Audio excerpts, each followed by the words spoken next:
In this short tutorial, you will learn how to use Google Translate in Facebook Messenger to translate messages. Even though Messenger doesn't have a built-in translation feature, you can still easily translate messages using Google Translate. To get started, open up the Apple App Store or Google Play Store and search for Google Translate. And then download and install this exact app on your device. After that, open up the Facebook Messenger app. And then tap on the conversation that has a message that you don't understand. Tap and hold the message that you want to translate.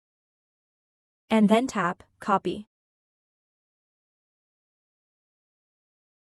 Once you've copied that message, exit the Messenger app and open up the Google Translate app. Then tap here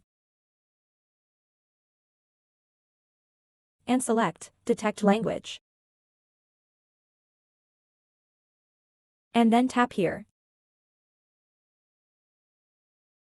and select the language that you want to translate this message into. I'm going to select English. And then tap on the Paste button. Now that message is translated into English, and as you can see, it says hello. So that wraps up this tutorial. If you have any questions about this whole process, please let me know in the comments section below. And if this video helped you out, please give it a big thumbs up and subscribe to this channel for more tutorial videos like this one. Thank you so much for watching and have a good day.